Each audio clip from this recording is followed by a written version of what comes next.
नमस्कार साथियों। आज हम प्रपत्र 10 को कैसे भरते हैं उसके बारे में जानेंगे। तो शिक्षा विभाग के सभी कर्मचारियों के लिए प्रपत्र 10 शाला दर्पण पर भरना अनिवार्य है। तो आइए शुरू करते हैं। तो सबसे पहले अपने को क्या करना है कि गूगल क्रोम ओपन कर लेना है।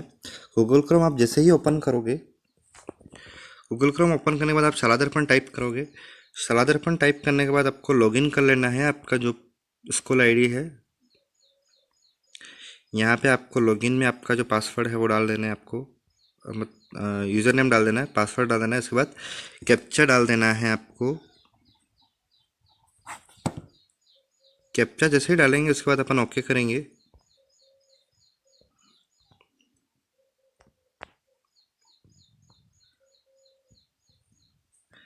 लॉगिन पर हम ओके कर रहे हैं। जैसे आप लॉगिन पे ओके करोगे, आपका ये जो स्कूल वाला पेज है, प्रोफाइल विद्यालय प्रोफाइल वाला, वो खुल जाता है।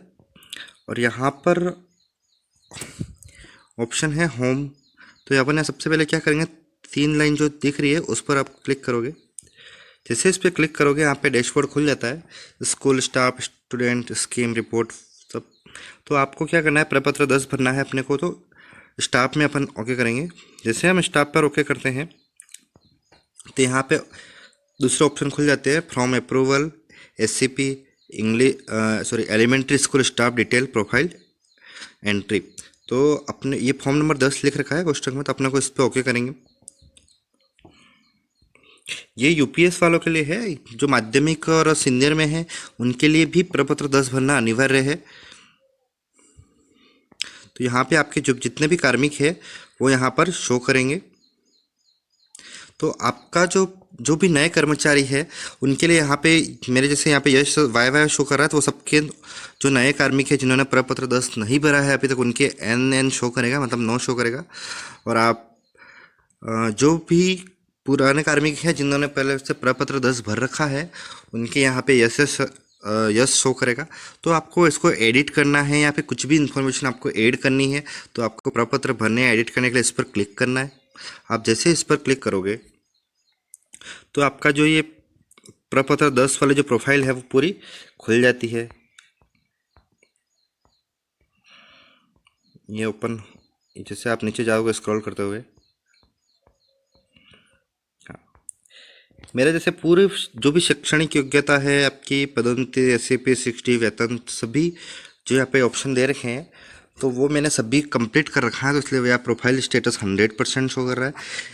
अगर आप नए कार्मिक हो और आपने अभी तक नहीं भरा है प्रपत्र 10 तो आपके यहाँ पे 0 शो करेगा। तो और अगर आपने भर रखा है, कोई आप एडिट करना चाहते हो तो यहाँ से एडिट कर सकते हो। तो अपन को जो नए कार्मिक हैं उनको क्या करना है, यहाँ से आपका जो फ़ोटो है वो अपलोड कर सकते हो। यहाँ पे अपलोड का फ़ोटो ऑप्शन आएगा। यहाँ पे आपको सारी इन्फॉर्मेशन एक बार आपको अच्छे से चेक कर लेनी है, सही है या नहीं है। जैसे कार्मिक का नाम, गृह जिला, आपका मूल पद नाम है, मूल विषय है, एम्प्लॉय ID, जन्म तारीख है, वो सभी, आधार नंबर, और ये जब भी आपकी ज्वाइनिंग हुई है वो सारी डिटेल्स इसमें कार्मिक का शाला दर्पण पोर्टल के अनुसार विवरण है वो उसमें आ जाएगा। अब उसके बाद कार्मिक का सेवा अभिलेख के अनुसार विवरण, तो इसमें आपको आपका नाम भरना है, इसमें आपकी एम्प्लॉय ID भरनी है। जो कर्मचारी नए हैं, जिनकी अभी भी ज्वाइनिंग हुई है, जिनको प्रपत्र 10 भरना है, तो उनकी एम्प्लॉय ID में जैसे कि एम्प्लॉय ID रजिस्ट्रेशन नहीं किया होगा तो वो A999 करके आ रहा होगा। तो इसको आपको सबसे पहले क्या करना है कि इसको आपको PO लॉगिन से अपडेट करवाना है। उसके बाद यहाँ पे आपकी जो एम्प्लॉय ID जो सही वाली है वो शो हो जाएगी। इसके बाद ये पॉइंट है कार्मिक का गृह जिला। तो यहाँ पे जैसे मैंने भर रखा है, आपका जो भी गृह जिला हो आप भर लें। मूल वर्तमान मूल पद नाम, जैसे आप टीचर, ये यहाँ पे जैसे आप करोगे तो आपके यहाँ पे सारे ऑप्शन आ जाएंगे। आप लेबर असिस्टेंट हैं या फिर ये प्रबोधक लेवल 2, वार्डन 4th क्लास, ये ग्रेड थर्ड, PTI, सारे जो ऑप्शन है वो सारे इसमें आ जाएंगे। अब इसमें जो भी माध्यमिक वाले कर्मचारी हैं, जैसे कि सेकंड ग्रेड फर्स्ट ग्रेड है, तो ये मैंने UPS वाले स्कूल का लॉगिन कर रखा है, इसलिए यहाँ पे जो first grade second grade show नहीं कर रहा है, सेकंड ग्रेड शो कर रहा है। जैसे क्योंकि UPS में HM होता है वो सेकंड ग्रेड होता है, तो इसलिए यहाँ पे शो कर रहा है। तो आप जैसे ही माध्यमिक और सीनियर वाली ID से, PO ID से आप लॉगिन करोगे तो यहाँ पे वो शो कर जाएगा ऑप्शन। तो जैसे कि मेरे यहाँ पे पहले से भरा हुआ है, यहाँ पे जैसे टीचर ग्रेड लेवल 2 का तो मैंने भर रखा है। ये आपका जो मूल विषय है वो यहाँ पर आप जैसे ओके करोगे, तो जैसे मैंने गणित विज्ञान है तो मैंने ओके कर दिया। ठीक है। उसके बाद आपका कार्मिक का वर्तमान पदस्थापन विद्यालय का कार्यालय सेवा पुस्तिका के अनुसार आप किसी कार्यालय में पदस्थापन हो या फिर विद्यालय में, तो आपको यहाँ पर टिक कर देना है। आपका जो ब्लॉक है, आपका मोबाइल नंबर शो कर जाएगा। फिर आपका जो विद्यालय है, आप इस पर ओके करोगे तो आपका विद्यालय आप सेलेक्ट कर सकते हो। विद्यालय का पदस्थापन प्रकार है वो यहाँ पे, जैसे कि आप सीधी भर्ती द्वारा आए हो, या समायोजन के द्वारा आए हो, या स्थानांतरण के द्वारा स्टाफिंग पैटर्न के अनुसार आए हो, या अनुकंपा आपकी जो नियुक्ति है, वो सारे इसमें ऑप्शन दे रखे हैं। आप जिस भी भर्ती से आए हो, या फिर आप पदस्थापन या पोस्ट डेपुटेशन हो, प्रमोशन जो भी आए हो, वो यहाँ पे ऑप्शन आप सेलेक्ट करके ओके कर सकते हो। आधार नंबर आपको अपना भरना है यहाँ पर, ठीक है।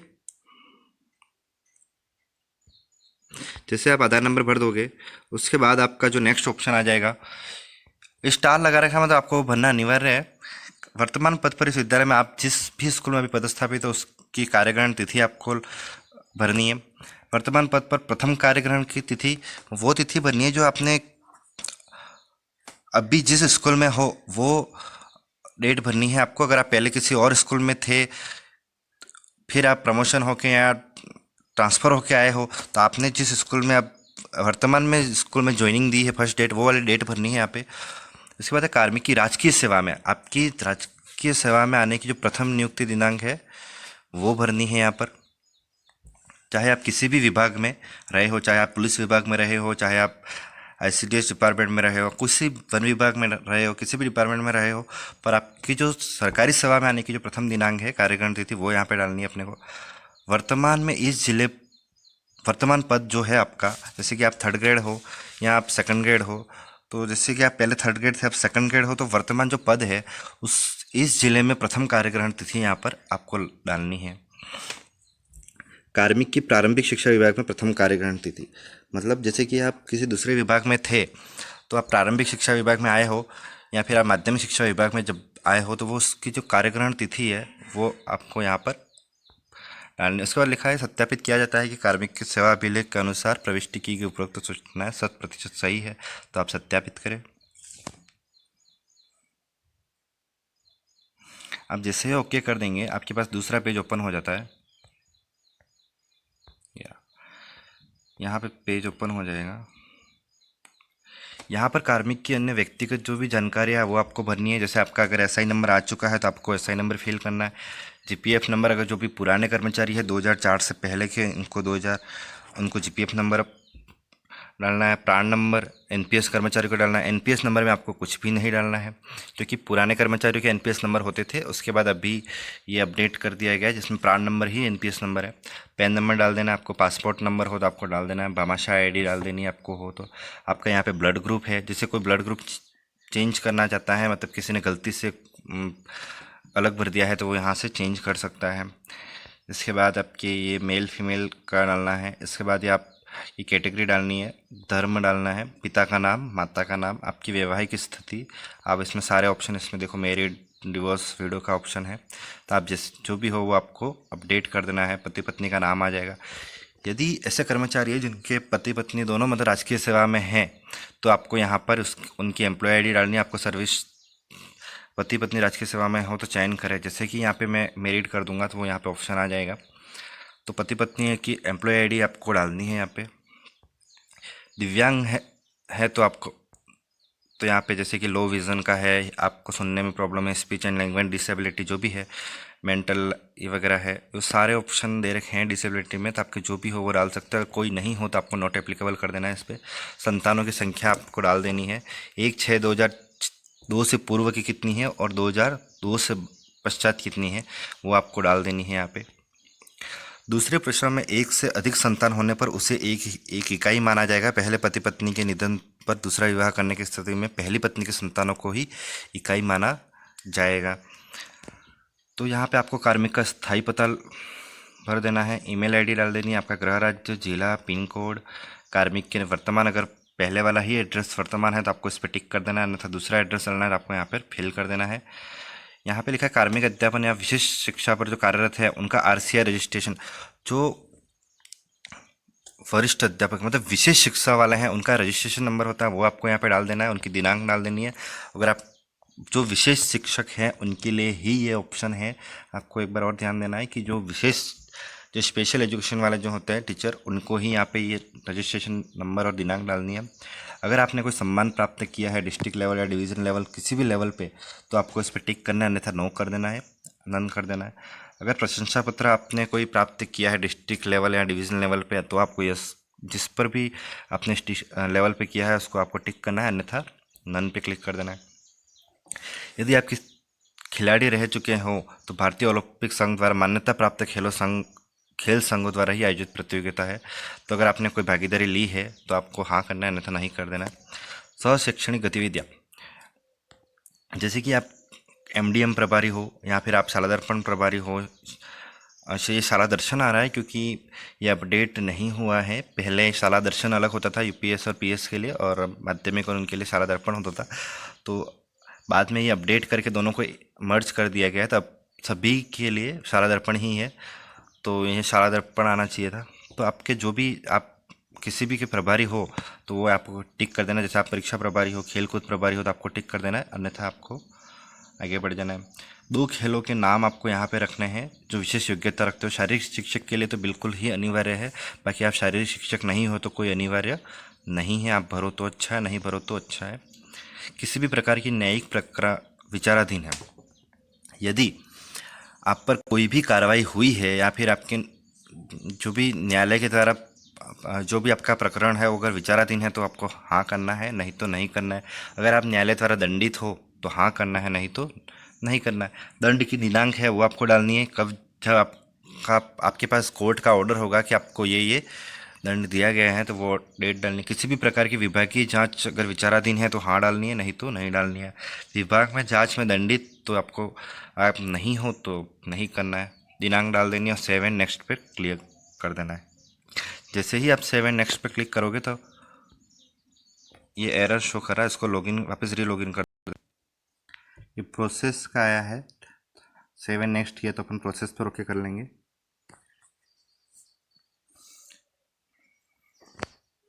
जैसे ओके करेंगे अपना दूसरा टैब खुल जाता है।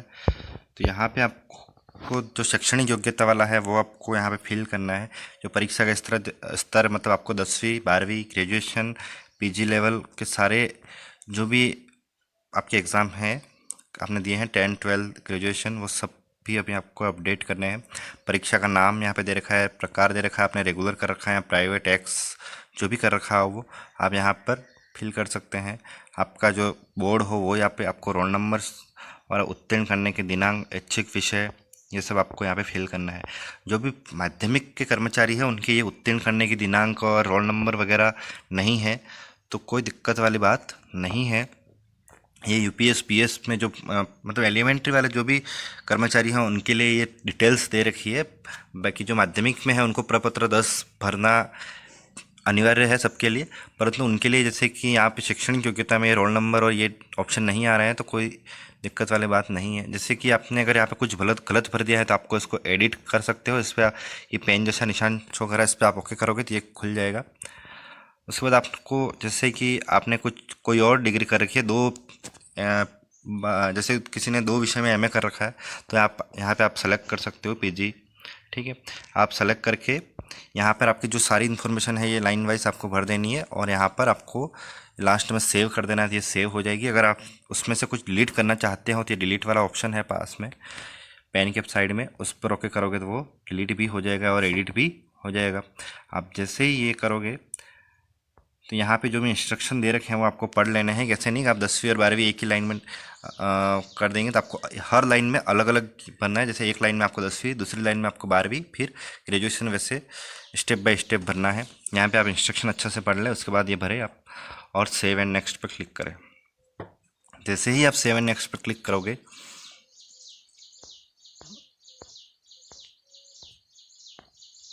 तो ये जो दूसरा टैब है वो खुल जाएगा आपका।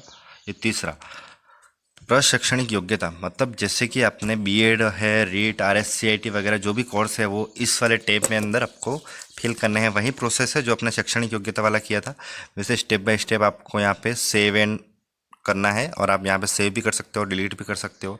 इसके अलावा भी अगर कोई आपने कोर्स किया है तो आपको यहाँ पे पहले सेलेक्ट कर लेना है। कोई डिप्लोमा है या फिर जैसे कि कोई नेट क्लियर है और फेलोशिप, ठीक है, नेट क्लियर है तो वो यहाँ पे डालना है। उसके बाद उसका परीक्षा का नाम यहाँ पे नेट आ जाएगा। आपको परीक्षा का प्रकार रेगुलर है या प्राइवेट है, रोल नंबर, फिर बोर्ड विश्वविद्यालय का नाम, फिर वो राज्य उत्तीर्ण करने के दिनांक, विषय और सेव कर देना है आपको। जिससे सेव करोगे आपको यहाँ पे फिर इंस्ट्रक्शन दे रखे हैं। सारे इंस्ट्रक्शन पढ़ने के बाद आपको सेव एंड नेक्स्ट पे क्लिक करना है। जैसे आप सेव एंड नेक्स्ट पे क्लिक करोगे तो आपके पास एक और ऑप्शन, मतलब एक और टैब खुल जाता है अपने राजकीय सेवा वाला। यह कार्मिक का सेवा विवरण, सेवा पुस्तिका के अनुसार प्रथम लाइन में वर्तमान पद का विवरण लिखे। जो भी आपके सर्विस बुक में एंट्री है वही इन्फॉर्मेशन आपको यहाँ से भरनी है।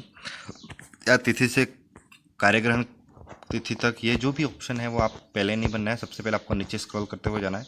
जिससे आप नीचे स्क्रॉल करते हुए जाओगे ये रहा, तो यहाँ पर ये जो मैंने पहले से भर रखा है इसलिए यहाँ पे शो कर रहा है। यदि किसी ने भरा नहीं है तो वो शो नहीं करेगा। तो आपको सबसे पहले चेक कर लेना है तिथि, कार्यग्रहण समय, तिथि तक, ठीक है, जिला, ब्लॉक, आपके विद्यालय का प्रकार, ये सारा इन्फॉर्मेशन है वो यहाँ पर शो कर देगा आपको। तो यहाँ पे अगर आप कुछ चेंज करना चाहते हो तो आप एडिट कर सकते हो। अगर इसको डिलीट करना चाहते हो तो आप डिलीट भी कर सकते हो।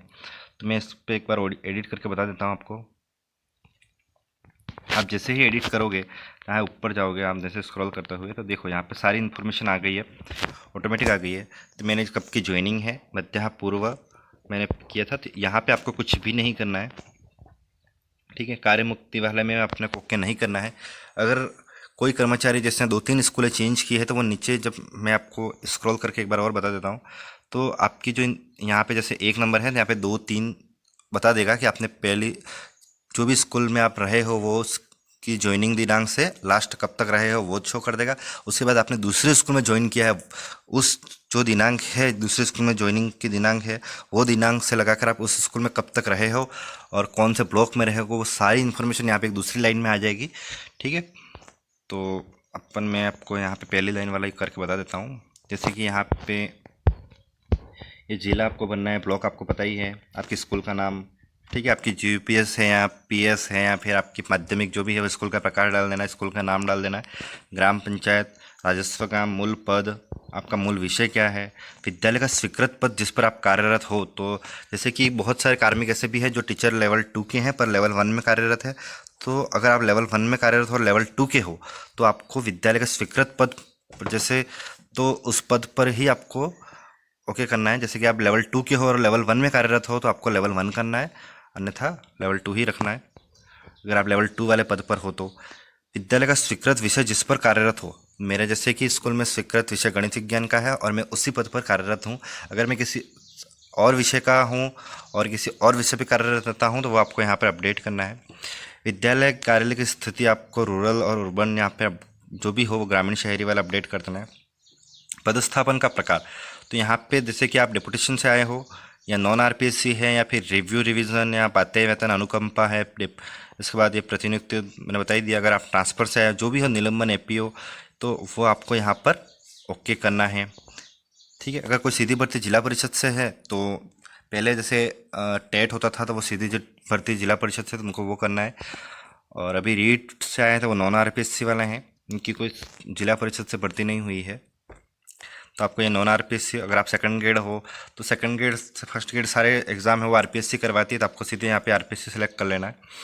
ये आदेश क्रमांक वही डालने हैं जो आपके ज्वाइनिंग आदेश में है, वो आदेश क्रमांक आपको यहाँ पर अपडेट करने हैं, ठीक है। आदेश की दिनांक उस आपके ज्वाइनिंग ऑर्डर में होगी। मेरिट क्रमांक वरिष्ठता केवल सीधी भर्ती होती है, जो आपके मेरिट क्रमांक होंगे वो यहाँ पे डालनी है। मेरिट वर्ष मतलब जिस जो रिजल्ट आया है वो वाला वर्ष डाल देना है अपने को। इसके बाद यहाँ पे आपको कैटेगरी सेलेक्ट कर लेनी है, ठीक है। इसके बाद यहाँ पे लिखा है यदि सीधी भर्ती से नियुक्ति है तो स्थायीकरण का विवरण, स्थायीकरण की तिथि। ये मेरे स्थायीकरण की तिथि, स्थायीकरण हो चुका है तो मैंने स्थायीकरण की तिथि डाल रखी है।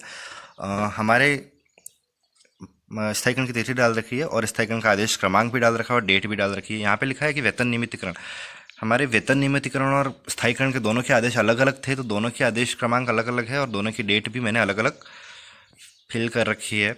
बहुत सारे कार्मिक ऐसे हैं तो जिनके स्थायीकरण और वेतन नियमितीकरण दोनों एक ही दिनांक को हुआ है, तो वो दोनों एक ही दिनांक यहाँ पर अपडेट कर लेंगे। उसके बाद अपन सेव करेंगे। आप जैसे ही सेव करोगे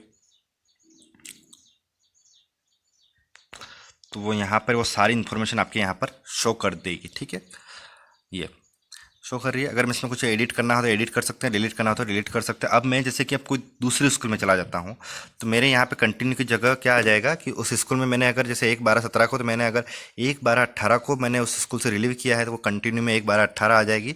और यहाँ पे जो दूसरा पॉइंट है वहाँ पे ज्वाइनिंग में अगर 2 को करता हूँ, 1 को करता हूँ, तो वो डेट यहाँ पे आ जाएगी। और उसके बाद जो यहाँ तिथि तक में कंटिन्यू वाला ऑप्शन आ जाएगा। तो वो आपको कैसे अपडेट करना है, तो वो आपको बस ऐसे ही अपडेट करना है। यहाँ से आप जैसे कि यहाँ पे 1/12 की जगह मैं 2018 डाल दूंगा, फिर मध्य पूर्व वो पश्चात डाल दूंगा। वही इन्फॉर्मेशन जो मैं दूसरे स्कूल में हूँ वो सारी इन्फॉर्मेशन मैं यहाँ पे अपडेट कर लूँगा और सेव कर लूँगा। सेव होते ही वो यहाँ पर वो दूसरी लाइन में आपको शो हो जाएगा। ठीक है, तो अगर कोई जिन्होंने 2-3 स्कूलें चेंज किए, जिनका रीशफल हुआ है, ट्रांसफ़र हुआ है, आपकी पहले 3rd ग्रेड थे आप 2nd ग्रेड में आए, वो सारी इन्फॉर्मेशन यहाँ पर शो हो जाएगी।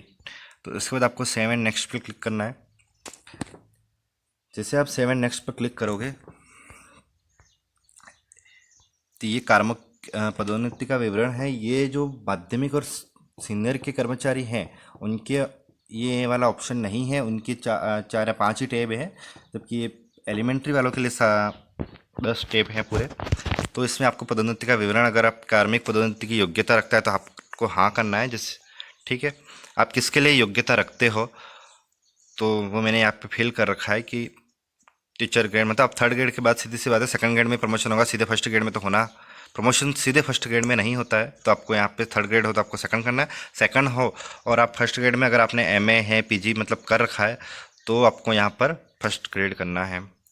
ठीक है, पदोन्नति विवरण यहाँ पे अगर योग्यता रखता हो तो लागू हो। पदोन्नति का विषय विभागीय वरिष्ठ का निर्धारण हो चुका है, मेरे नहीं हो चुका है तो मैंने नहीं कर रखा है। यदि आपकी निर्धारण हो चुका है तो आपको यस करना है।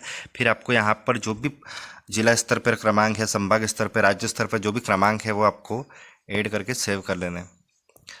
अगर किसी कार्मिक ने पदोन्नति का परित्याग किया है, बहुत सारे कार्मिक ऐसे हैं जिन्होंने जो भी प्रमोशन मिला है उसको फॉरगो किया है तो यस करना है, अन्यथा नहीं करना और सेव एंड नेक्स्ट क्लिक कर देना है।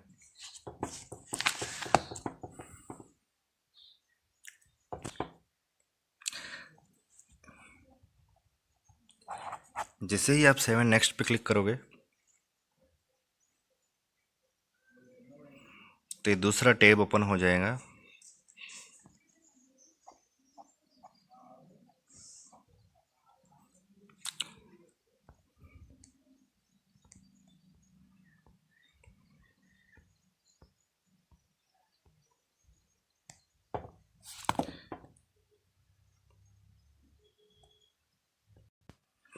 तो ये छठा जो टैब है वो आपका SCP विवरण का है। अगर किसी ने SCP का जो 9/18/27 लाभ होता है तो वो आपको यहाँ पर फिल करना है। प्रथम SCP, द्वितीय SCP और तृतीय SCP। तो जब जब भी मिली है, जैसे कि आपको प्रथम SCP कब मिली है यहाँ पे सेलेक्ट करोगे आपके दिनांक और SCP की प्राप्ति की स्थिति, तो आपको यहाँ पर सेव कर देना है। द्वितीय है तो आपको दूसरी भी भर देनी है। ऐसा करके आपको सेव एंड नेक्स्ट पे क्लिक करना है। ठीक है, जैसे मेरे कोई नहीं है तो मैं सेव एंड नेक्स्ट पे क्लिक करूँगा। जैसे ही आप सेव एंड नेक्स्ट पे क्लिक करोगे आपका दूसरी टैब ओपन हो जाएगी।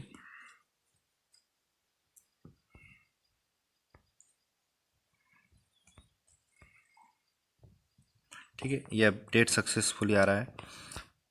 6D का विवरण है। अगर आपकी कार्मिक की चयन की स्थिति 6D, अगर आपके 6D में चयन की स्थिति हाँ है तो हाँ करना है, अन्यथा नहीं करके आपको सेव एंड नेक्स्ट कर देना है।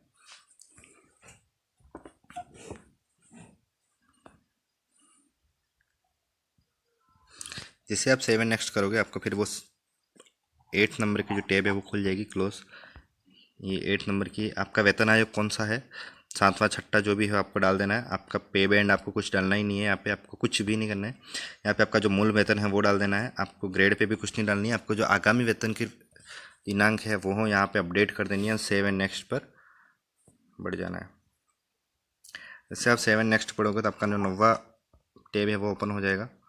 यहाँ पे आपकी जो भी सारी बैंक डिटेल है वो आ जाएगी। उसको सेव एंड नेक्स्ट कर देना है।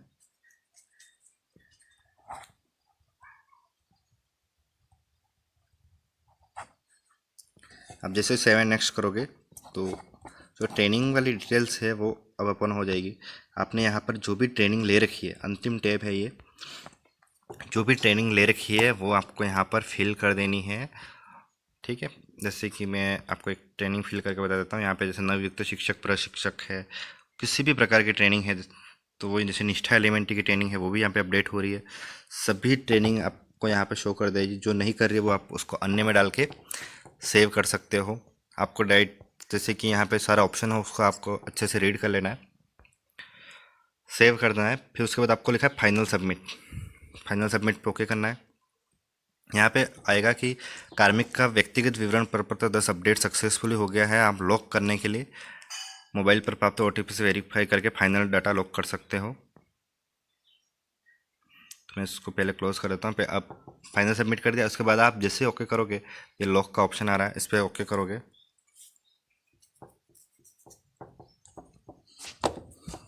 लॉक करने के बाद ये एक OTP आएगा। यहाँ आपको OTP फिल कर देना। जैसे मेरे OTP आ गया है,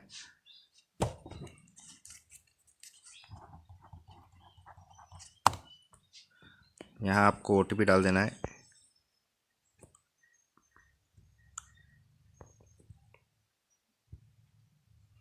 ठीक है, फाइनल लॉक पे ओके करना है आपको। आप जैसे ही फाइनल लॉक पे ओके करोगे तो यहाँ पे लिखा है आप द्वारा कार्मिक व्यक्तिगत विवरण प्रपत्र 10 की सूचना को लॉक कर दिया गया है और ओके कर देना है। तो सबसे पहले मैं आपको बता देता हूँ, जिन भी कार्मिक के प्रपत्र 10 पहले से भरा हुआ है और लॉक कर दिया है तो वो आपको PO लॉगिन से एक बार उसको अनलॉक करवाना है। अनलॉक करवाने के बाद ही आप वापस भर पाओगे। तो आपको स्थायीकरण वाला जो फॉर्म है, आप स्थायीकरण वाला फॉर्म को भरने से पहले आप प्रपत्र 10 को एक बार अच्छे से अपडेट कर लें। उसमें कोई भी इन्फॉर्मेशन बाकी नहीं रहनी चाहिए। तो प्रपत्र 10 अपडेट होगा पूरा, तो आपको स्थायीकरण वाला फॉर्म भरने में कोई दिक्कत नहीं आएगी। वो सारी जो इन्फॉर्मेशन है वो ऑटोमेटिक वहाँ पर आ रही है। अगर आपने प्रपत्र 10 नहीं भरा है तो आप अब भी भर लें। और एम्प्लॉई ID का अगर किसी के A999 आ रहा है तो उसको PO लॉगिन से एक बार आप अपडेट करवा लें। उसके बाद आप स्थायीकरण वाला फॉर्म भरें तो आपको कोई असुविधा नहीं होगी। धन्यवाद दोस्तों।